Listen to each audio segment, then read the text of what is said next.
There are three key takeaways from the 2023 Reagan National Defense Survey. Number one, the stance on Ukraine. Our polling shows that 60% of the American people want to send U.S. security assistance to Ukraine, and that's not shifting at all. Number two, the shift in perception as to which country poses the greatest threat to the United States. In 2018, 5 years ago, 21% of Americans said China. It was number 2 on the list after Russia.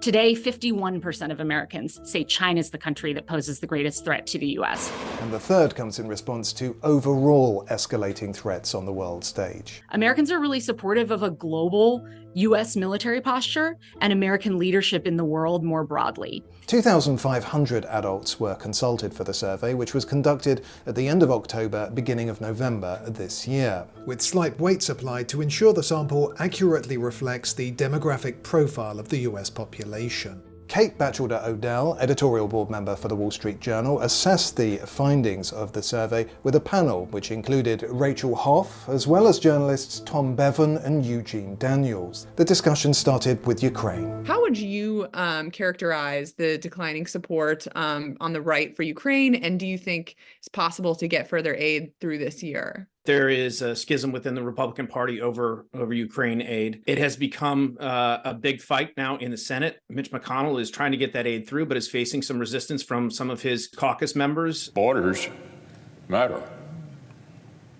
Sovereignty matters. There is a more, you can call it isolationist, you can call it nationalist wing of the Republican Party represented by Donald Trump that continues to say and believe that a lot of the aid that's going to Ukraine should actually be spent here instead. And I think that discussion, that debate is going to continue. I'm not tying anything to Ukraine. What we're saying is if the administration wants to talk about supplemental funding for anything, the southern border must be secured first. The Reagan Institute has been conducting this survey into national defense and foreign policy issues since 2018, so for 5 years. And over that time, you can now start to see the trend lines on where public opinion is shifting or remaining the same. I mean, as I was going through all of these findings, what I was really thinking about is how this is just such a volatile electorate. They are angry and uneasy. They are scared, right? They don't trust the institutions anymore. They have concerns and questions about what should America's role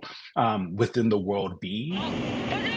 Another interesting finding in the survey is that support for defending Taiwan with the US military has increased from 39% a couple of years back to 46% today. What do you think that increase is owed to? Is the public more focused on Taiwan, more aware of it? Is the president or Congress raising the profile of the issue? I think it comes down to rising awareness of the China threat. But I also want to say that there's some data in our survey that shows that when the American people are informed why Taiwan matters, they're even more likely to support both deterrence measures and defense measures in the case of a contingency or conflict. The question then becomes how this broadening consensus on China will play out in next year's presidential election. What does this tell you if you were advising candidates as they try to look to persuading voters?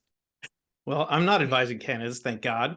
Look, it's obviously China's a huge issue on both sides. But I do think the findings in this poll are really interesting, not to mention the increasing support for Taiwan, especially as Rachel mentioned, after you sort of prompt respondents, 46% were in favor of sending American troops. That's a huge number, in my opinion. We certainly haven't seen an appetite for that in anywhere. Not in Afghanistan, not in Ukraine, not anywhere. One of the other telling findings of the survey surrounds the largely unified support for Israel, except among younger voters. What explains that disconnect, or how should we view these results? Yeah, it's a great point, Kate. The numbers of the American people, over 70% consider Israel an ally. We asked some new questions after the October 7th violence and resulting conflict around should the U.S. be doing more across a number of different areas to support Israel, to support the Palestinians, to counter Hamas? And the answer was a resounding yes, we should be supporting Israel, we should be supporting the Palestinians, and we should be countering Hamas, as well as Iran's larger influence in the region. But younger Americans under 30, that 18 to 30 demographic is certainly an outlier compared to the other age demographics. We look at partisan demographic breakdowns a lot in our survey, given that we're a DC-based organization, but there the age demographics really matter. And I think we're certainly seeing that on college campuses. One of the biggest positives from the poll is the American public's support for strong national defense. Do you think anything approaching a return to Cold War defense spending is on the horizon given the China threat, or how do you see that debate shaping up? Well, that's a great question. I mean, I guess it depends on who wins the election and what the posture is and what the future holds. Obviously, a lot of this is driven by events. I guess the one thing that jumped out at me, and this is not a new finding, but that trust in the military has declined from 70% in 2018 down to 46 or 48% this year. And it's roughly the same in line with where it has been the last couple of years. That's a pretty significant drop. And obviously, Eugene mentioned at the beginning, there's been a loss of trust across the board in institutions, from the Supreme Court to the media to Congress. The good news is, at the same time, a slim majority, 51%, said they would recommend the military to a family member.